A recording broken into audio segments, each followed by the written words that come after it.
and welcome to the talkSPORT Cup, where fans from across the country battle it out in a test of football trivia. We started with a pair of fans from each of the top 64 clubs in the country, but only 2 teams will make it all the way to the final for the chance to play for £1,000 and this trophy. There it is. Jim and Simon been arguing over who owns it.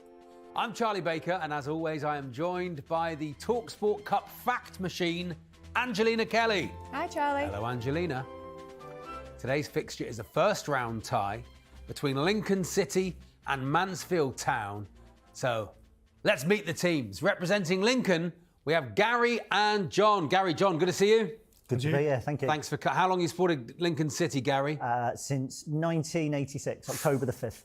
And how old were you then? Oh, a child. A child, a mere child. A mere then, child. Of course, yeah. And with family, always, or just yourself? Always. Yourself along, or? No, so my granddad in the 40s, my dad through the 70s, and now me to carry on the legacy. John, what about yourself? Yeah, I mean, I started in '88. None of my family were really that interested in football. My mum's Forest fan. So we won the first game 5-0 against Solturium. Oh, very so good start. At 88, they'll have been conference, were they? Yeah, that's right. We won the league a couple of months later. So I was season ticket holder since then. Very good. My intimate knowledge of Lincoln City and their non-league campaign will come up a bit later on, of course, because they are connected to Torquay United, which I don't know if I've ever mentioned it. I do support. And representing Mansfield Town, we have Cam and Connor. Cam, good to see you. Which shirt is this?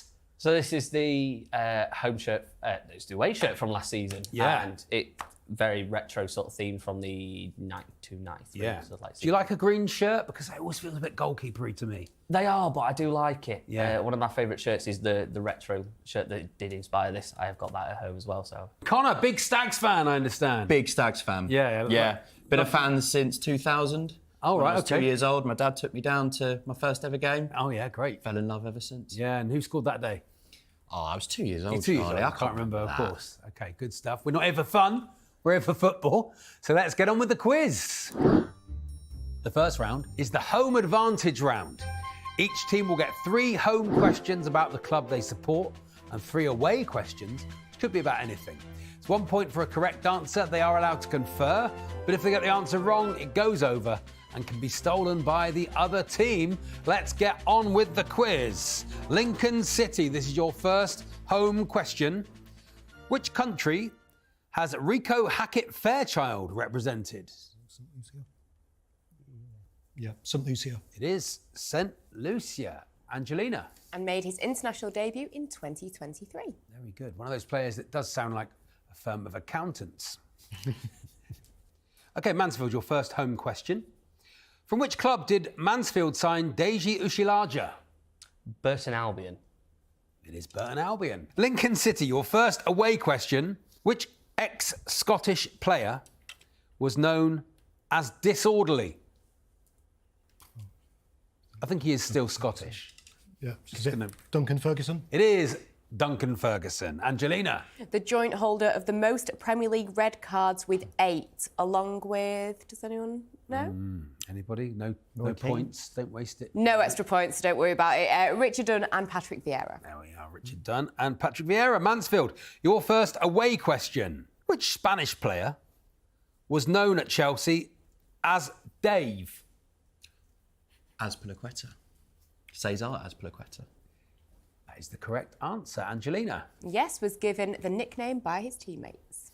Lincoln City, your second home question. Who was Lincoln's top scorer in the 2018-19 League Two title-winning season? John Akindi. It was John Akindi. Angelina. With 15 goals. There he is. Fantastic. Just what you want up front. Mansfield, second home question.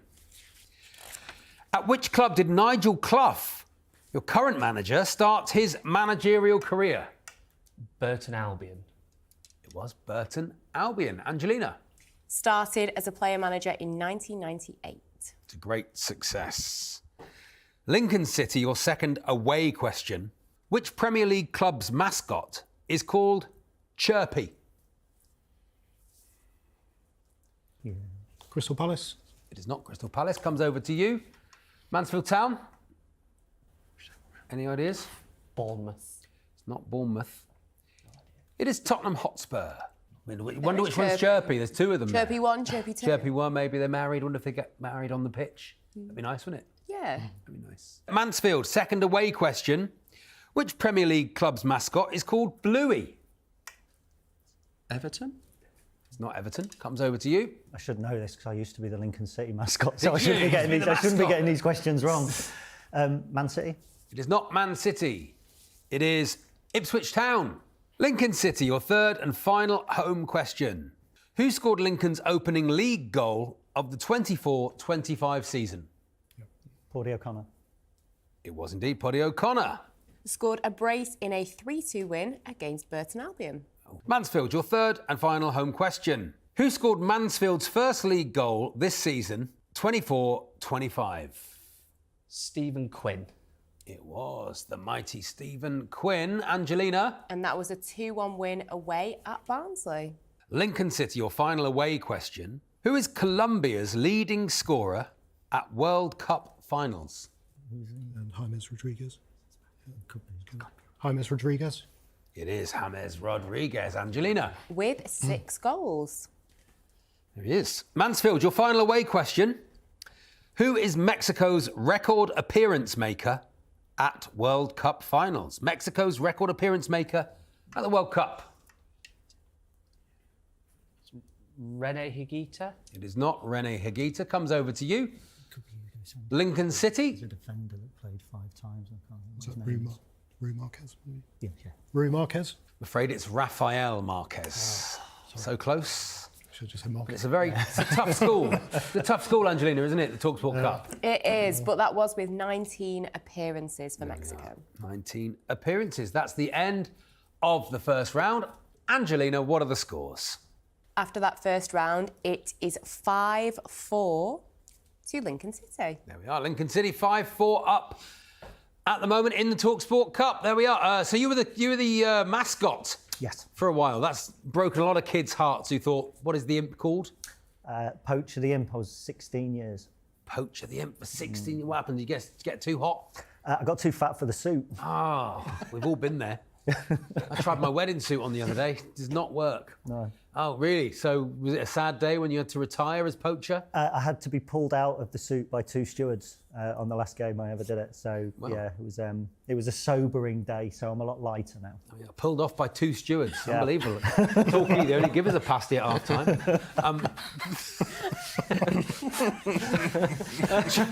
Made myself laugh. I can only apologise. John, what are your memories of Poacher the Imp? Fond memories. 'Cause Naughty little guy, was he? Yeah. He's even got his own autobiography. Has he really? He's that famous, yeah. Wow, weird. Does he hang around town as well, just in the summer? Just see him down, helping pack bags and things in the summer, or? Not so much anymore, but I used to. A little bit of local celebrity. Until you take your head That's off and nice, nobody Gary. knows who you are. Oh yeah, of course. Just wearing the kit at home. I'm not going to. Do you know who I am? Poacher, mate. There we are. Cam, ever been tempted to be inside a mascot? I can't say that. Cam, you ever been near to being the mascot for what's the stag? Is it a stag? Yeah. Sammy the Stag, is it? Or yes. is it? Good Yeah. guess, wasn't it? Sammy the Stag. No, I've not. I've been a child mascot Yeah. for, I think it was against Liverpool, FA Cup many, many years Whose ago. hand did you hold? I actually think it was Matt Reed. Oh, really? Walked out with, The I'm sure player it who's... was. Yeah. It Wow. went and won the league with them as well. Oh, did he? Yeah. Well, he's played for everyone, isn't he? It doesn't count. Won the league for us, and then a few years later thought, I'll just go to a little club and do it again. Oh, okay. Yeah. Ooh, what about you, Connor? No. Any memories of Sammy the Stag? Unfortunately not. Yeah. Because you were 2 Yeah, I had when a you few first photos. went, Had so a you few must have photos loved, with must have Sammy the loved him Stag. as a kid. Yeah, absolutely. But unfortunately, he was never a mascot, so that was a bit sad. Oh, that's a shame. You thought all the years you've been a That's what I would have thought. fan, you could have But been my by dad now. was mean to me, so there we go.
Round 2 is the bravado round. Each question in this round is worth 3 points. I will ask the contestants a question and they will bid for how many correct answers they think they can give me. Whoever believes they can give me the most will have 90 seconds to name them, but crucially, if they fail to reach the number or give an incorrect answer, the opposition can steal the points by simply naming one correct answer. Let's get on with the quiz. Your first question of the bravado round, I want to know: how many of England's goal scorers from the last 2 European Championships can you name? There are 9 England players who scored at Euro 2020 or Euro 24, excluding penalty shootouts. How many of those 9 can you name? You now have 20 seconds to have a chat with your partner before we start the bidding, and I'll ask you the question again. How many of England's goal scorers from the last 2 European Championships can you name? There are 9 England players who scored at Euro 2020 or 24, excluding penalty shootouts. How many of those 9 can you name? 5 more seconds. Okay, time's up. Mansfield, coming to you first. How many do you think you can name? 6. You've gone for 6. Lincoln City, coming back to you. Any higher? Should we challenge them? Yeah, go on then. You think you're going to get them to name them? Yeah. Yeah. Okay. You have 90 seconds to name the 6 players, and once you give me an answer, wait for me to repeat it, and it will be locked in. You have 90 seconds starting from now. Harry Kane. Harry Kane, 1. Jude Bellingham. Jude Bellingham, 2. Luke Shaw. Luke Shaw, 3. Harry Maguire. Harry Maguire, 4. Jordan Henderson. Jordan Henderson, 5. Raheem Sterling. Raheem Sterling, 6. Angelina, those are locked in. How many did they get right? 6 out of their 6. Fantastic scoring there by Mansfield Town. Angelina, I'm going to say Ollie Watkins. Ollie Watkins is there. You could have also had Cole Palmer and Bukayo Saka. We move on to bravado question number 2. How many current Scottish Championship clubs can you name? There are 10 clubs in the second tier of Scottish football in the 24-25 season. How many of them can you name? You now have 20 seconds to chat with your partner before we start the bidding, and I'll read you the question again. How many current Scottish Championship clubs can you name? 10 clubs in the second tier of Scottish football in the 24-25 season. How many can you name? Okay, 5 more seconds. Okay, that's it. Your time is up. Lincoln City coming to you first this time. How many clubs do you think you can name? 2. Yeah, 2. 2. It's gone for 2. Starting the bidding with 2, Mansfield Town. I think we'll go for it. 3. Think you can name 3? 3. Lincoln City, any higher, or do you want them to name them? Should we get to name them? Unless you're No, let's go 4. Let's have a go. Okay. Have a go at 4. Pretty sure. We'll get Any higher than 4, Mansfield Town? Name them. Name them. They say name them. Okay.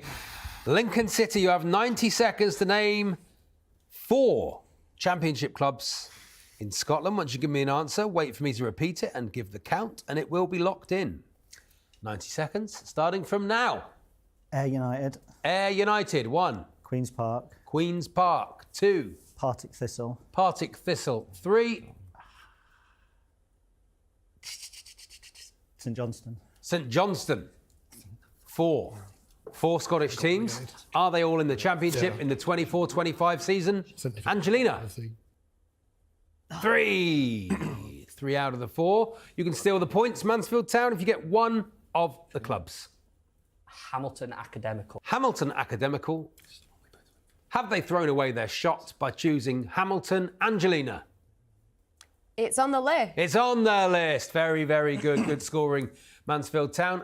Angelina, can you fill in the gaps, please? So St Johnstone was the incorrect one, but you could have had Airdrieonians, Dunfermline, Falkirk, Greenock, Morton, Livingston and Wraith Rovers. There they all are.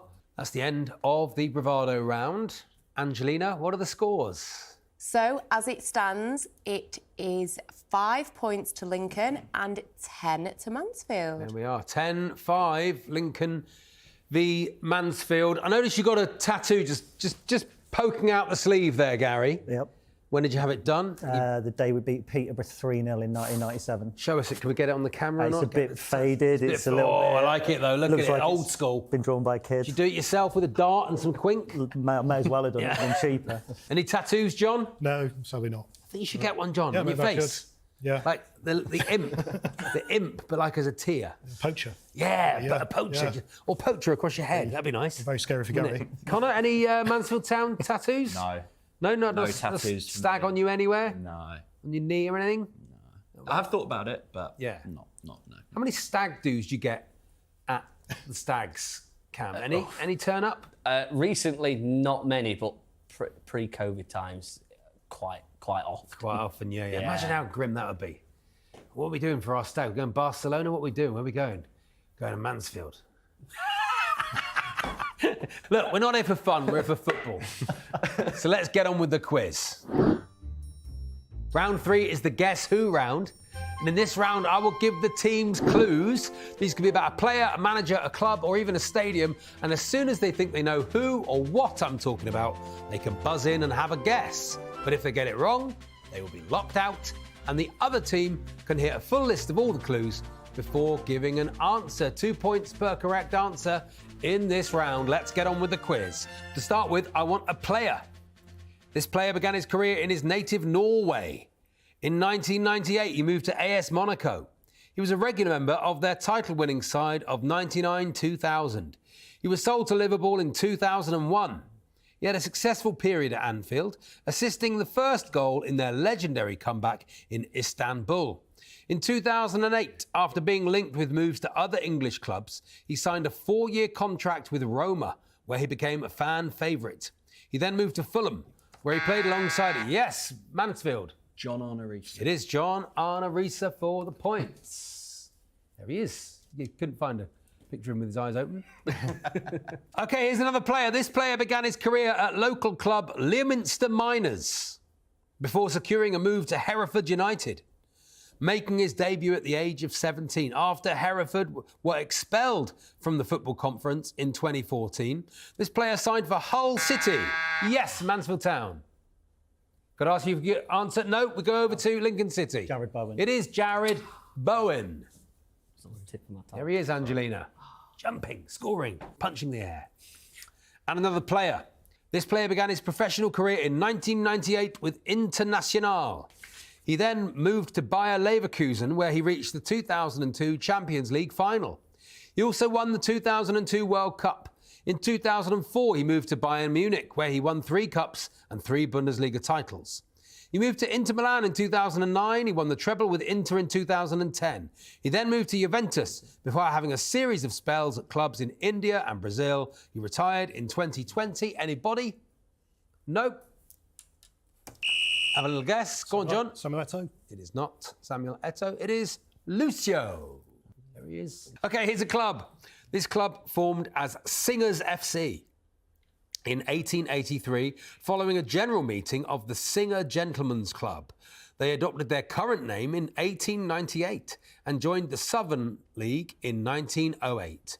Their only period in the top division to date lasted 34 consecutive years between 1967 and 2001. Anybody?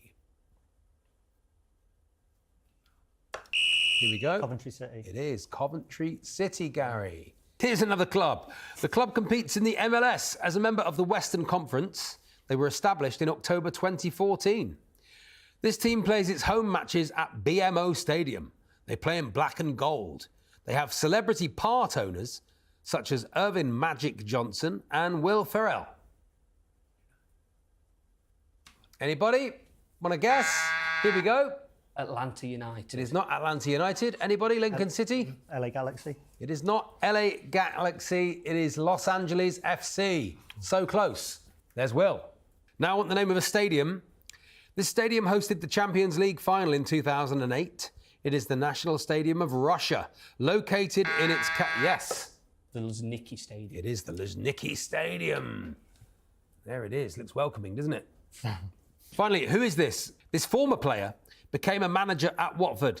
He managed the Hornets from 2005 to 2008. He then had short spells at Colchester and Coventry City. In 2011, he moved to Northampton Town after saving the club from relegation. Yes, Lincoln City. Boothroyd? It is A.D. Boothroyd. Good scoring, good answering. There's A.D. Boothroyd. End of the round. Angelina, what are the scores? So Lincoln did get a few points in that round, but going into this final round, it stands at 14-11 to Mansfield. Mansfield Town 14-11 up. It's very, very tight. We go into the fourth and final round. It's the stoppage time round. There will be 90 seconds on the clock.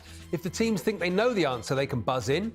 It's 2 points for a correct answer, but if they get it wrong, they will lose a point. So you can lose points in this round. It's 90 seconds on the clock. Here we go. In which city is Belgian club Westerlo based? Anybody? Nope. Antwerp. Which stadium has hosted the most FA Cup semi-finals? Mansfield Town. Villa Park. It is Villa Park.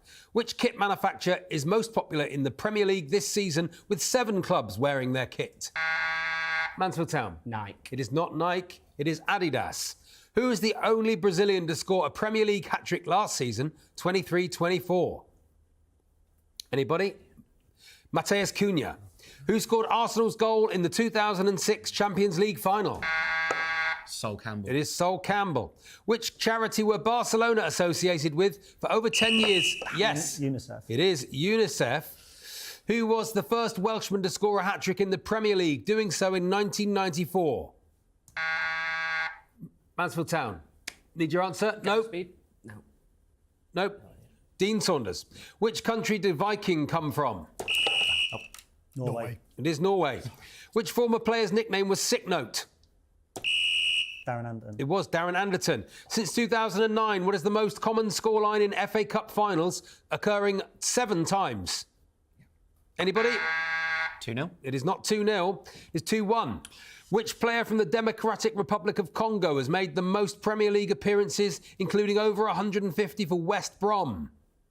Anybody? Nope. Yusuf Malumba. Which was the... And that is time up. A very tight quiz. Topsy-turvy round. But Angelina, what are the final scores?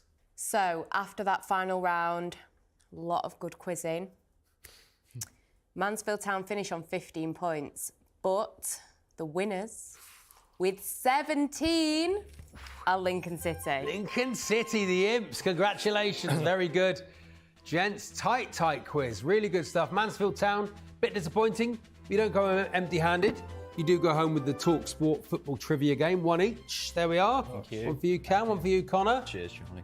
Very, very good indeed. Bad luck, Mansfield Town. Thank you for coming in. Give my love to Sammy the Stag.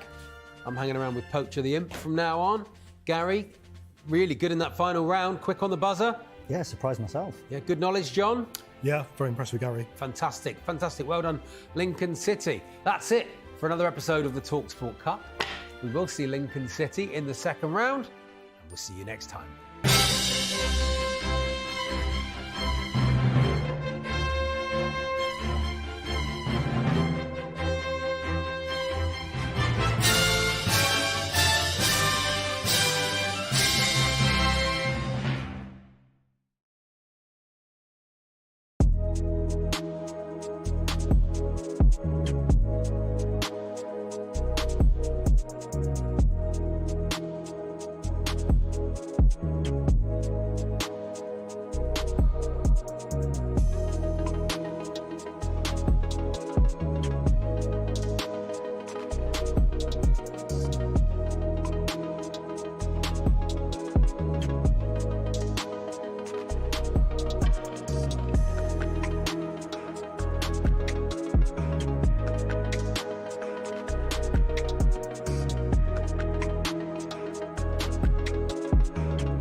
Fight Night on talkSPORT with me, Gareth Davis, and it's a pleasure to say I'm joined by the former three-weight world champion Duke McKenzie, who's my wingman tonight. Coming up on the show, we'll be discussing the undisputed heavyweight clash between Alexander Usyk and Daniel Dubois, as we're only 3 weeks away. Deontay Wilder's made a winning return. We'll discuss that in detail. And things are starting to heat up between Saul Canelo Alvarez and Terence Bud Crawford. We'll be joined by the inspirational Jockey Amici, rising Muay Thai superstar, the Gypsy Queen Connie Sowerby will also join the show. All that and so much more. This is Fight Night on talkSPORT. Well, Duke McKenzie, that's a bit of a drum roll of what we've got coming up tonight. We're a little later than usual because well done to England 21s winning against Germany. How are you, sir? Legend of the sport. I'm very good, thank you, Gareth. Really good. You, champ? I'm very good, thank you. It's a big time. Let's get into the first segment and talk heavyweight straight off the bat. Deontay Wilder made a winning return to the ring last night, Friday night, Wichita, Kansas. Claimed his first victory since 2022 after completing a dominant 7th round TKO over Tyrell Herndon in Kansas. It wasn't hard to predict. Wilder's gone before this 4 losses out of 5, 2 to Fury, Tyson Fury, once to Joseph Parker and once to Zhile Zhang. The last 2 he looked like he was spent. He looked like he couldn't pull the trigger anymore. I haven't watched the entire fight last night, but I've watched bits of it and he was very dominant and he was beating Herndon up. What's your take after his victory at the Charles Koch Arena? I think it's pretty much what was expected. You know, Deontay Wilder's Deontay Wilder. He's not like, you know, he's not a classical style boxer. He's a big puncher, always going to be a big puncher. And he delivered a big punch and got the job done. Does that make him world class again? Not so sure. Don't really know where he goes from here. But it's, you know, listen, he did what needed to be done. He got the stoppage. Richard Torres Jr. in his 6th fight, or 7th fight, had stopped Tyrell Herndon in the 2nd round. Last week on this show, in the middle of the week, with Adeola Oladipo and Spencer Oliver, all 3 of us were calling for a dramatic KO, a viral moment for Deontay Wilder, the Bronze Bomber, if the Bronze Bomber still exists, that he needed to put it out there. It was a salutary performance for me. He did what he needed to do without making a major impact. There aren't viral memes today going around the world of Tyrell Herndon. What we've got is the referee stepping in and going, sorry, son, you've had too much. We saw Wilder throwing a lot of big punches. He can still throw punches. There wasn't a lot coming back. The key now, and I believe this is what should be happening, he should be calling out all the guys who are big for him in the division. Top of the list should be Anthony Joshua. Absolutely. He should be calling out Anthony Joshua. Duke McKenzie, you're a boxing purist. Yeah. Should Deontay Wilder now step into a ring with Anthony Joshua in a stadium in the UK? If you look at it in the cold light of day, Gareth, that's the only fight out there for either of them. If either of them want to make any kind of an assault onto the world stage again and fight for a world title, then this has to be surely the final eliminator for the pair of them.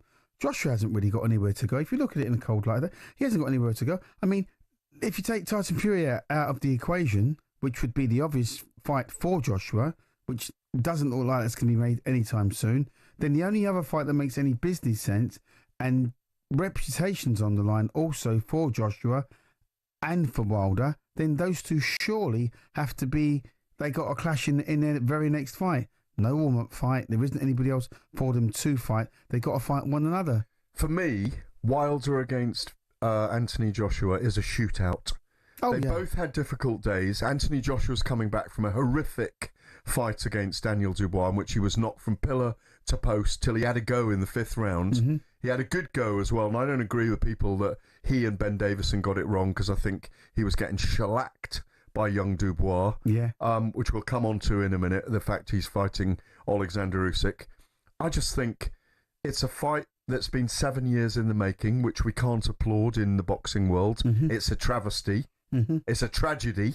And it's outrageous, really, that they never made that fight 7 years ago and that there was $50 million on the line at the time. The heavyweight division is now replete with big truckloads of cash. I think the era is complete without Anthony Joshua, particularly for Anthony Joshua, not facing Deontay Wilder and Anthony Joshua not fighting Tyson Fury. But I completely concur with you, Duke McKenzie, that Anthony Joshua shouldn't be waiting for Tyson Fury because it may be the eternal never return.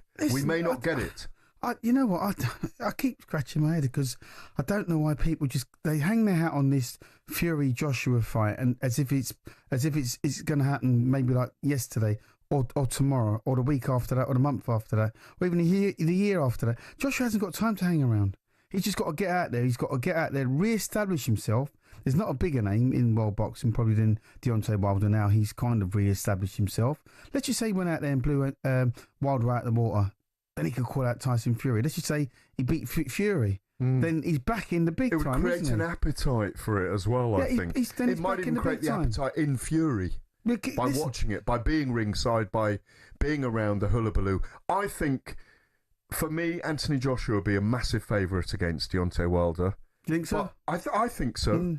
But Deontay Wilder is still dangerous if he landed on Anthony Joshua. He's got power. Deontay Wilder's always been a big puncher. And 43 knockouts from his 44 wins. As you know, that's the last thing to go as a puncher is your power. Yeah. So, it would be a shootout between him and Joshua. I think Joshua tips the scales for me in terms of good overall round ability.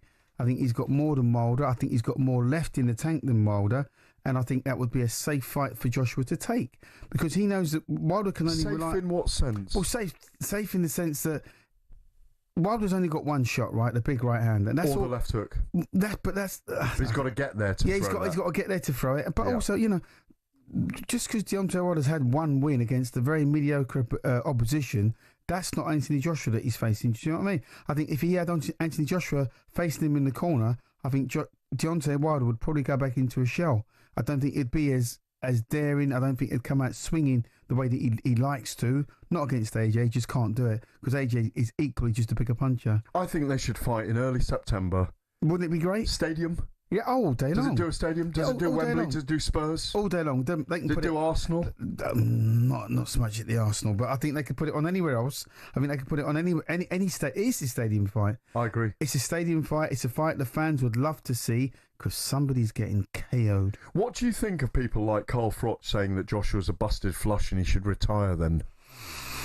Carl Froch is entitled to his opinion. You see, I think probably because Joshua's been blown away by Daniel Dubois in the fashion that he did, he does look a spent force, but there's a way back for him. And if he's prepared to walk that line and fight Deontay Wilder, which is the obvious fight for him, let's just say he goes out and he blows Wilder out the water and looks sensational. Let's just say he done him in 2 rounds. That's a sensational win. Doesn't matter that Deontay Wilder's washed up. Deontay Wilder is still a big name in world boxing.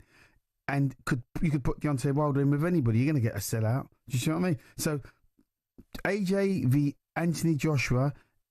Anthony Joshua versus Deontay Wilder is the most obvious fight to make for either of those guys if they're serious about fighting for the world title again. Is it still one of the biggest commercial fights in boxing? Got to be one of the biggest commercial fights in world boxing. Even if you take the other guys out, Fury, Usyk, Dubois, take them out of the equation. Then you're looking for names. You're looking for big names. Anthony Joshua's still a massive name in world boxing, as is Deontay Wilder. Right. Talking about big names in world boxing, 3 weeks to go. Alexander Usyk versus Daniel Dubois. It might not be the biggest commercial fight in boxing. I saw some absolutely ludicrous stats the other day that I think they're ludicrous that Usyk's going to earn $100 million for this fight. I don't think that computes for me. Why?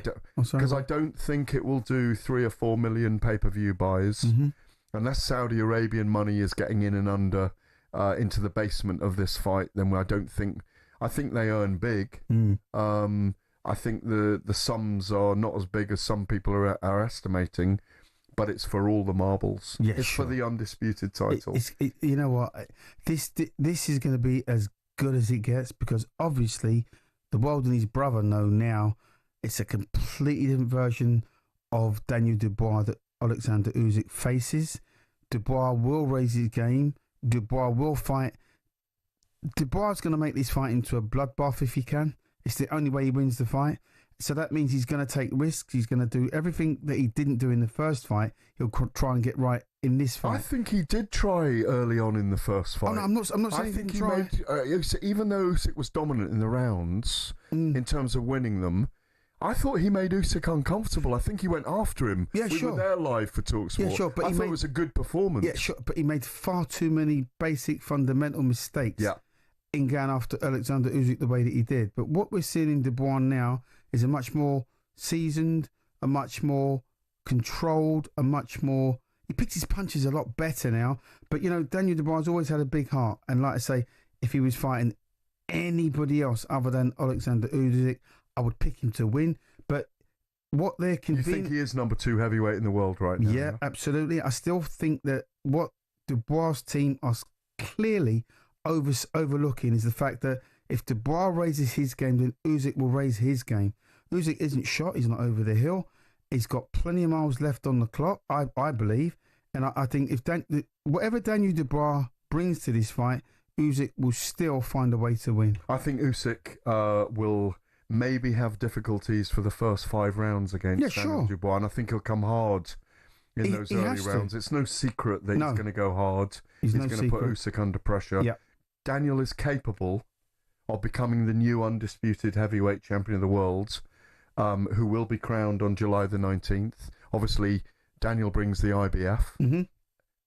Alexander held all of them when he beat Fury twice anyway. Mm-hmm. But obviously one of them was ripped off him. He relinquished it, and then it went to Daniel. Mm-hmm. The unified WBC, WBO, and WBA world champion Usyk and IBF world champion Daniel Dubois fight for all the belts. Ring magazine, is that on the line? Yeah, I think the Ring so magazine all the marbles, right? All the marbles.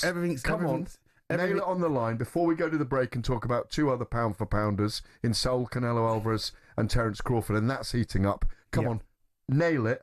Who wins on July the 19th? Again, it has to be Usyk for me. How does he win? I think he probably stops Dubois late in this fight, because Dubois, you know, like I say, Dubois has to make this fight into an absolute bloodbath. He's got to hound and chase Usyk, and in doing so, he's going to leave himself open, because he's going to fight at a frenetic pace. The question has to be, can he keep the pace up for the 12 rounds? He can't do it for 8 rounds. He can't do it for 10 rounds. It would have to be for the 12-round period. And then he's got to hope at the end of those 12 rounds, Usyk is busted up in such a way that the referee could potentially stop the fight. I just don't see it now. I go Dubois early. Dubois early? No. Dubois early, ... Oh, okay. Or Usyk late. We've got but another I'm steering towards... Look, Usyk is such a general in the ring. Yeah, he's brilliant. He marshals fights so brilliantly. He tip-tap-toes. He dances so brilliantly. He's got that 3-punch combination that he throws the left around the side. Mm-hmm. He's got a brilliant jab. He's a cat. He is a cat in there. Yeah. He Very lives the much so. life. He's grown into the heavyweight division. He's dealt with Fury for a year.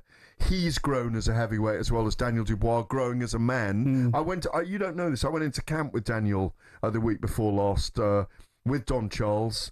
We made friends again, thankfully, after many months where Don battered me live on air on talkSPORT, and I was very impressed with the young man. Right. Sat down with him. Not only is he physically so imposing and looks in brilliant shape, he's more open than he ever was, and I think that's a sign that he's really growing up. He's maturing, isn't he? He is 28 now. He's maturing. He is maturing, and he's maturing into a very, a very solid, a very good world champion. Mentally, I'm talking about. We get to see his physical capabilities at the very top now, because obviously in this Usyk fight, he's gonna have to fight a fight like he's never fought before, and like he said, he's gonna have to make this fight into an absolute bloodbath, because that's the only way he's gonna beat Usyk. He's got to cut him early. He's got to rough him up early. He's got to put everything into every punch that he throws against Usyk, and hope that these shots start getting through, and he can maybe cause the referee to stop Usyk.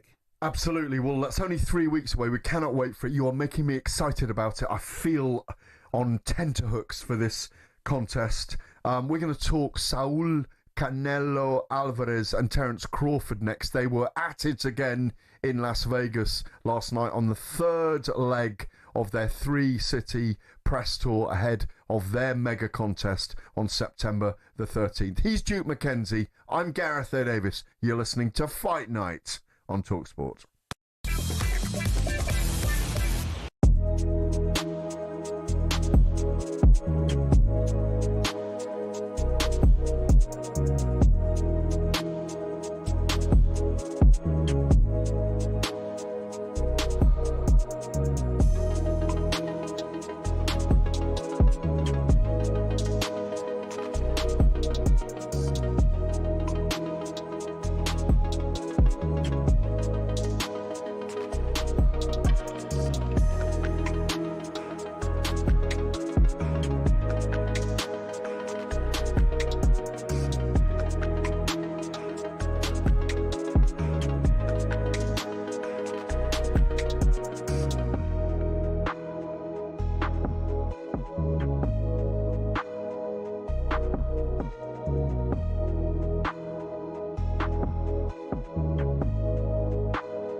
Welcome back to Fight Night on talkSPORT. I'm Gareth Davis, the brilliant former 3-weight world champion Duke McKenzie, my brother who loves chocolate late at night, who's already been nibbling at his chocolate fingers. You'll get through the whole packet tonight, won't you? They're gone. They're already gone, mate. Yeah, they're gone. They didn't last long. You yeah, are terrible. The thing is with chocolate fingers, Gareth. Once you open that packet, they've got to go. No, they haven't. They haven't. I can't just have one or two. No, I can't. You can. I can't have one or two. When you arrived tonight, right, when you arrived earlier on, a couple of hours ago, while the football was on and England were beating Germany, there were about 40 chocolate fingers in that packet, yeah? Yeah, but you know. No, hang on a minute. Every time I looked around, I had.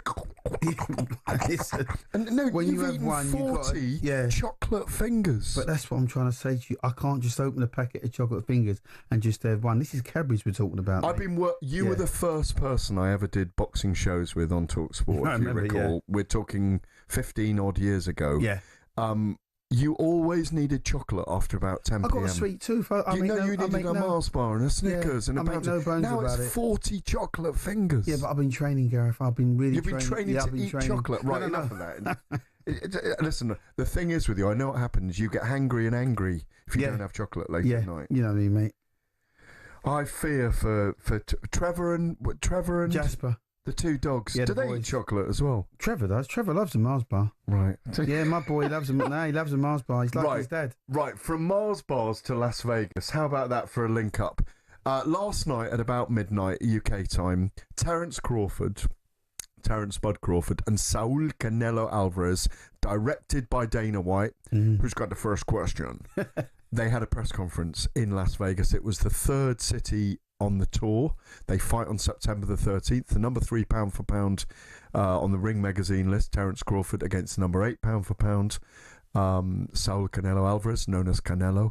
They had a bit of a back and forth. They had dinner. I was there at the press conference in Riyadh a week ago. Right. They had dinner with Turkey, or Sheikh Turkey as Dana White calls him, the night before, which none of us really liked, if I'm honest. But it's got a bit more heated between them as the week's gone on. Let's have a little listen or a little look at this from last night. I respect everybody, but if you with me, so it's gonna be different. Terence, is that true? Did Turkey Al-Sheikh ask you to spice things up? Turkey didn't ask me to do nothing. I didn't touch him. You know. Listen. Hey, we know, buddy. We know. First and foremost, somebody was in the room saying that I was scared of them. So I stepped to him and showed him who was the boss of this fight. I ain't scared. Hey, I never say that. Your uncle say that, not me. I ain't scared. And you're going to find that out. Well, it's gone on and on and on. It's really heated up. First of all, because we haven't had a chance to talk about it, I'm going to confess this. I thought, first of all, in the manner of Sugar Ray Leonard defeating Marvin Hagler all those years ago, and I know we both love those two fighters, and obviously the late, great, marvellous Marvin Hagler became a friend in life and was an amazing man. An amazing character. I've likened this fight to those two when they met, with one going up in weight, quite a big step. I've mentioned it to the two guys when I saw them in Riyadh last week as well. First of all, I was backing Terence Crawford to win this on points, with his skills to pay the bills and his speed and his timing and his spitefulness and the fact that he's raising his game. When we see here as well, by the way, the pushing and shoving in New York in the earlier press conference, I think he's poked the bear a little bit. Yeah. And I think Canelo's very dangerous. And I think Canelo might win this. My money's on Crawford. My money's clearly on Crawford. I mean, there's so many different ways of looking at this fight, but I really believe... Do you like it? It's the best fight in world boxing, bar none. At any weight division, because of the stylistic matchup, because of the raising levels, and because of the weight differential, and because we're looking at two of the best undisputed modern day boxers that have ever lived, in my opinion, modern day boxers that have lived. In this current generation that we're in now, you're not going to get two better fighters fighting at this time in their careers. Because I was thinking about this in the week as well, because these two have been in focus all week. I don't think Crawford would have beaten Mayweather at welterweight. What do you think? No, I don't think Crawford would have beaten Mayweather at welterweight.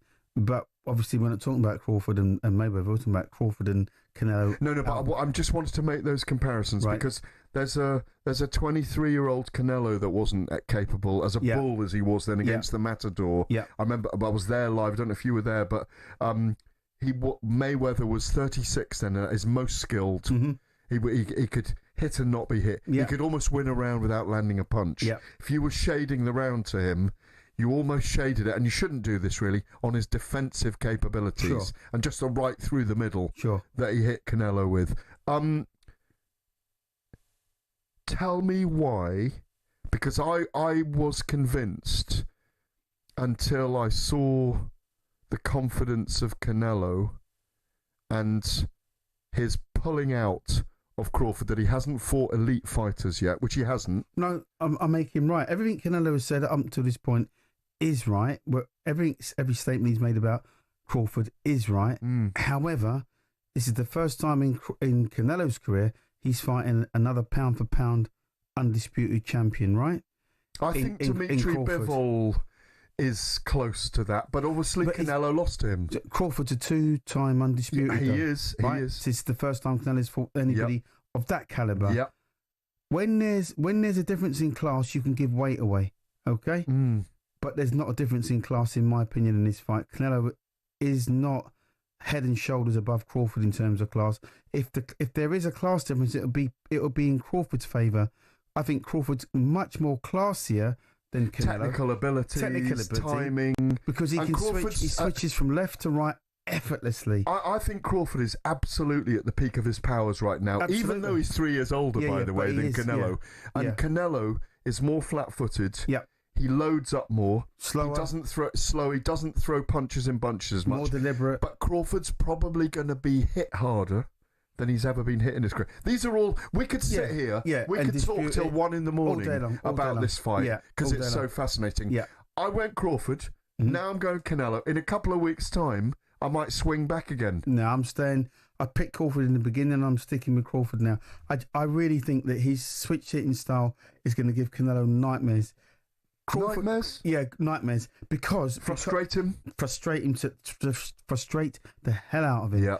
Doesn't surprise me that you think that. I can see it. Because for me, Crawford needs a stellar performance against Canelo. He's delivered brilliant performances before, Crawford, but this fight for me will cement him as an all-time great. And I think what you're going to get from Crawford in this fight is an absolute punch perfect performance. I think it'd be one step ahead of Canelo from the outset. There's going to be... Do you think he'll be are you seeing a wide decision victory for him? Like an 8 rounds to 4, 16-12 kind of score? It won't be wide, but I think Crawford wins a unanimous decision. I think it'd be that dominant in this fight. Do you not think there'll be 2 fights because one judge will see it the other way? Could there be 2 maybe? Yeah, listen, boxing is a very subjective thing. Scoring it is a very subjective thing. And it depends on where you're sitting on that ring. You're a good judge of a fight? I think so. My gut feeling says that Crawford wins this fight and he wins the fight well. Do you think they'll fight twice then if that happens? 100%. 100%. Do you like the idea of Canelo fighting Hamza Shiraz if Shiraz beats Belanga and coming here and fighting here in the UK, which has been talked about by Turkey Al Sheikh? They talk that one up all the time. He's got to beat Belanga first, then Shiraz, hasn't he? Of course Shiraz has to beat Belanga, and I think he will because I think he's found his true weight. But I don't think the Canelo fight's going to happen anytime soon because once Canelo gets beaten by Crawford, then the return has to happen because money talks. And, that Turkey Al Sheikh will put up enough money to secure a return fight. And, like I say, for me, we haven't seen the best of Terence Crawford yet. And the way I don't disagree with you. The way that he's talking right now, I think it's quite scary. At 38, he hasn't really got loads of miles on the clock. We're going to have to break there because we've got loads to get through. Are we coming back to this? No, we're not. Oh, okay. Go on. Final word. Is this... They're calling it the fight of this century so far. The fight of this century. Do you believe 100%, that? 100%. Is it bigger than Mayweather-Pacquiao? Bigger than Mayweather-Pacquiao. Is it because they didn't fight in their prime, did they? Bigger than Mayweather-Pacquiao. Is it bigger than Fury and Usyk? Bigger than Fury and Usyk. Is it bigger than Oscar De La Hoya and Floyd Mayweather? Oh, that's a good shout. Wouldn't go that far. Is it bigger than Pacquiao and De La Hoya? Yeah, definitely. So there are fights back there in the early 2000s, Oscar De La Hoya and Floyd Mayweather. That was a big fight. That was huge. That was a record-breaking fight at the time. That's why this fight won't surpass that fight. I don't think so. It's on Netflix. It's going to be enormous. We can't wait for it. September the 13th. Allegiant Stadium, Las Vegas. Canelo versus Crawford. We will be talking about that more. We got more coming up in the next half an hour. We're also going to be joined at the 45 by Joki Amici, the super bantamweight, who has an extraordinary life. You're listening to Fight Night. I'm watching Fight Night on talkSPORT.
just watching cityscapes turn to dust.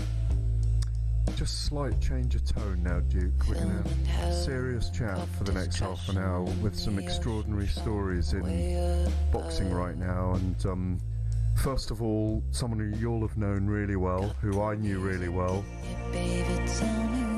whose memorial service is on Monday, James Cook, MBE, who did so much for so many people, apart from being a brilliant boxer and being a European champion, did so much for so many people. I think we got a little poster of his memorial on Monday. Did so much for so many people, so many young people in North London. There it is, James Cook MB, Monday the 7th of July. Procession walk, 9:30 a.m. at the Pedro Youth Club. Then the church, St. John of Jerusalem in E9, 10:30, and his burial, 2 p.m. in the City of London, Alderbrook, and the wake at 4 p.m. in the Willows. A beautiful man. You know what? I've known Cookie for quite a number of years. He boxed my brother Dudley back in the 80s and handed my brother his first professional defeat. Mm-hmm. That's how long back we go. And when I say the nicest person you could meet, James Cook had time for everybody. I've never heard anybody have a bad word to say about that man. And it's a real sad loss to the sport of boxing. It really is. Just a really decent human being and very, very knowledgeable about the sport of boxing. And it's so sad. The whole thing is so sad. And it was quick as well. And I found out through Haroon, Michael Watson's carer, who sent me a photo of Michael Watson sitting at his bedside. We'll mention Michael in a minute in another matter, but I couldn't believe it. The illness took James so quickly. There have been so many beautiful tributes to him in the last couple of weeks, and that will be very special on Monday. Activities all day. My story about him is speaking to him during lockdown when all the youth clubs were closed. Mm-hmm. The Pedro was closed, but he still met the kids in the park for runs because he knew that their life wouldn't be the same, or they could go off to the wrong side of the tracks without having that pillar, that support, that scaffolding all the time. So important. Well, you know, like I say, I've known James for quite a number of years, and only a couple of years ago we went to Florida for the Ringside Charitable Trust. There was an event over there called The Night in My Shoes, and there was me, James, Ross Minter and Derek Williams all having breakfast together, swimming together, just 4 lads just hanging out. And there was one point where we was walking down the road and I'd sort of lagged back a little bit. I was just talking to a few people, but I saw James stop ahead of me and look back like he was my dad waiting for me. That's the kind of guy he was. Do you see what I mean? I'm a big man. I'm 60 years of age. Do you see I don't need looking after, but he looked after me like I was his brother. Just a lovely, lovely man. And it's just a sad loss to the sport of boxing that he's not here anymore. A very quick word as well about Tony Cisse, who we both know, again, who's done so much for so many people in London, live wire, but who now has motor neurone disease. Can you believe that? I saw a picture of him in a wheelchair the other day. Tony, I love the man. I've known him 30 years. You will have as well. He's a wonderful human being. He doesn't deserve to have this, but I know that he's going to fight it. Oh, 100%. He's not brilliant cat, loved by everyone in boxing. Everybody loves Tony Cisse, and like you say, these things are happening to people now, and it really highlights the need for boxers to have care, which is what the Ringside Charitable Trust are all about. You know, trying to raise a care home, get enough money to raise a care home for retired boxers or boxers that have fallen on the hard times. You know, because they need help. Tony Cisse needs help now, and I don't know where it's going to come from, what form it's going to come in, but the man needs help, clearly. We're talking about older men like ourselves who with a certain age, as a very young man, if we can just, there's a boxing evening at a school in London next Saturday for this young man, Jay Hellis, who I've got to know his family over the last few months. Saving Jay. Jay had a brain tumour at 21. It was removed. People raised money for him. The brain tumour's come back. He's a former boxer.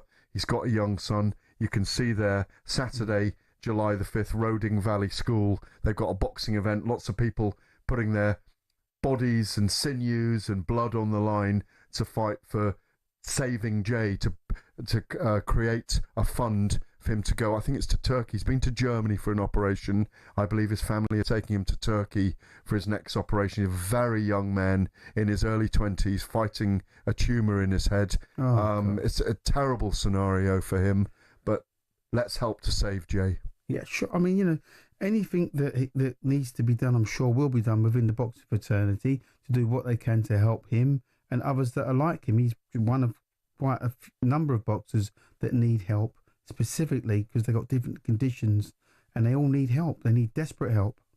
Finally, he reached 60 the other day in this segment. Michael Watson is having the Force. There's a movie being made by Sean Cronin, who's a brilliant actor, of course, and director. He's making a movie about the life of Michael Watson called The Force. They start filming soon. Yeah. They want a lot of proceeds to go towards Michael Watson. It's a remarkable life that Michael Watson's led. It's incredible that he's reached 60. Horrific brain operations and injuries he had in that fight with Chris Eubank Sr. It's incredible he's reached 60, 30 years on. Incredible. Plus from that catastrophic night in the second fight with Chris Eubank. And Sean is promising that this is going to be a very, very special fight indeed. Some footage of the fights of his career being given to him by Barry Hearn. It's an extraordinary story. I mean, Spencer sits here sometime. He obviously, with me, Spencer's had horrific brain injuries and come back from it. Yes. It's a dangerous sport. It's a reminder of how dangerous the sport we love truly is. All right, listen, you can lose your life, obviously. Michael's one of the sad, unfortunate boxers that have had horrific injuries to his career. But I've never once heard that man cry, be down. He's always the opposite. He's always been upbeat. He's always thanked God for the fact that he's still alive and life is a blessing. And he's the kind of guy, he's such an inspiration, Michael Watson, as is Spencer Oliver, by the way, because Spenny had a horrific injury. Absolutely awful. And, you know, but he's one of the happiest guys. You know what Spenny's like? He just jumps around like... He's the energizer bunny. He's like a kangaroo, isn't he? Bunny, yeah. You know, no, I have a quiet time when you're in. When he's in, I'm on 100 miles an hour. Yeah. But like I say, these guys are really are an inspiration to not only boxers, but to the world. You know, because they've had horrific injuries, and you wouldn't really know because of their character and the way that they carry themselves. You know, they're not looking for handouts. They're not asking anybody for anything. They're prepared to get on with their lives, but they need help. They do need help. And, you know, Spencer Oliver's one of the lucky guys. He's landed on his feet. Michael Watson's not so lucky. But, you know, please God that we can raise his profile. You know, this film's been made about him, and it's going to be fantastic. Well, peace and love and rest in peace, James Cook, for that. Monday will be amazing with everyone turning out for him. Jay Hellas, good luck. Michael Watson, we love you. Tony Cizé, we pray for you. You're listening to Fight Night on talkSPORT.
back to Fight Night on talkSPORT. I'm Gareth Davis. Duke McKenzie, the former 3-weight world champion, is alongside me tonight. Now, in the Club World Cup, over on talkSPORT 2, Chelsea, there's a rain break at the moment. Chelsea currently lead 1-0 with 5 minutes remaining. talkSPORT 2 will return to commentary when the match resumes, for all of you needing to know about that. Well, we're back to fighting right now, and we're joined by the fascinating Joki Amici, who I believe has stepped away from a wedding, the super bantamweight boxer. Joki Amici is going to tell us about his inspirational story. And boxer, good evening, sir. How are you? I'm good, thanks. I'm good. Yeah, sorry about the lighting and stuff. I've literally just come to my friend's car who's giving me a lift home, and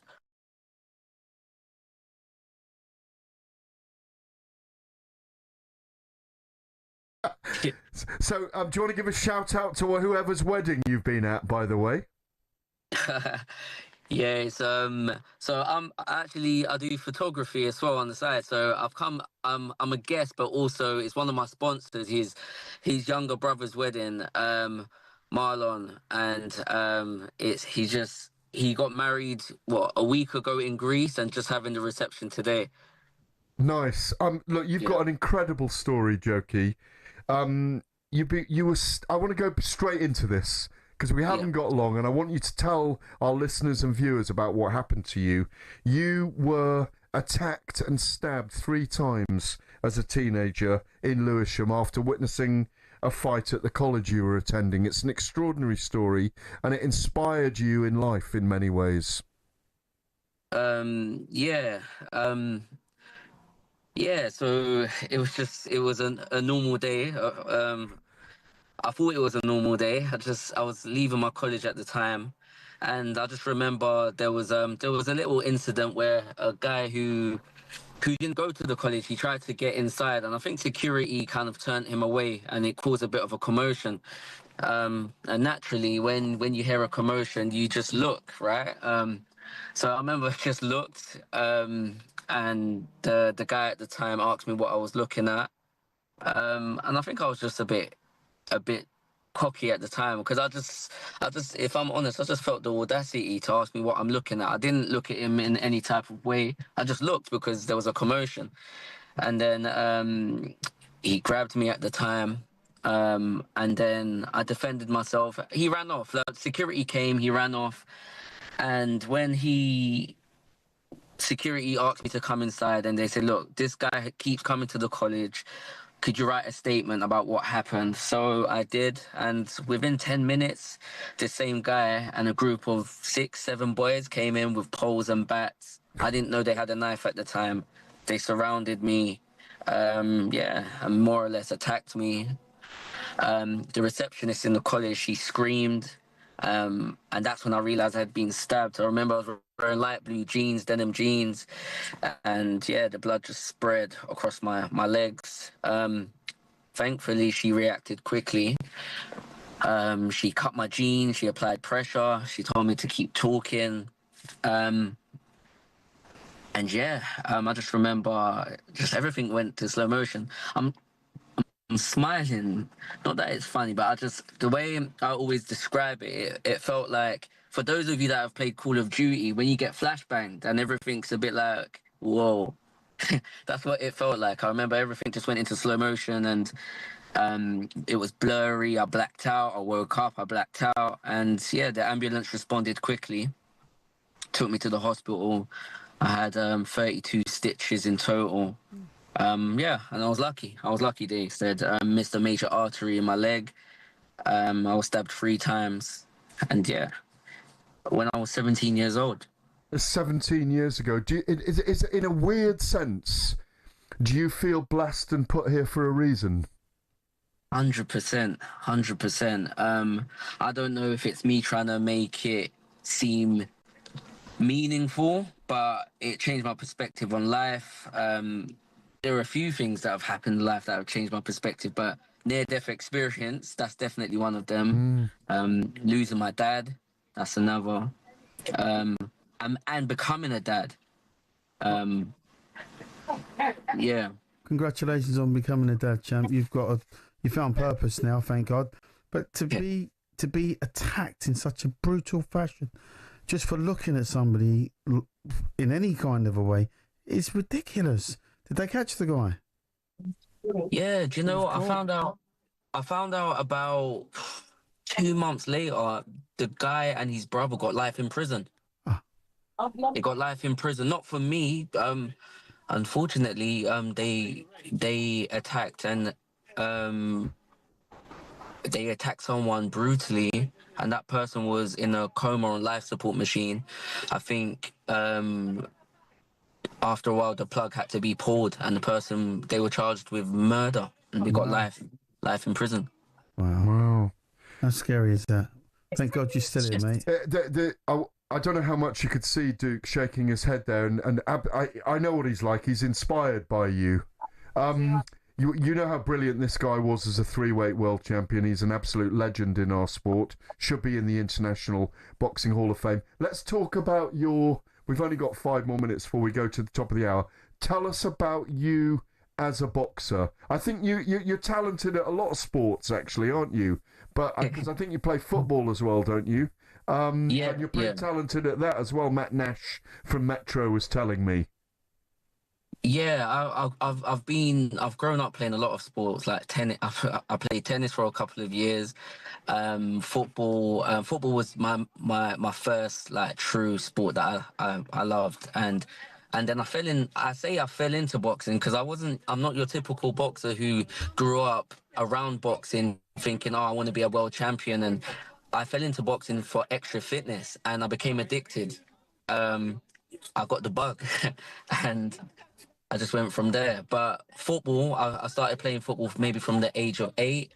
Harlow Town was the last proper team I played for. Oh, so decent level, yeah. Yeah. Left back, right back. I just had lots of energy, to be honest. I could get up the wing and get back. Tell us about your boxing as well, then. Obviously, you're a super bantamweight, as fit as a fiddle. You've got an engine to die for.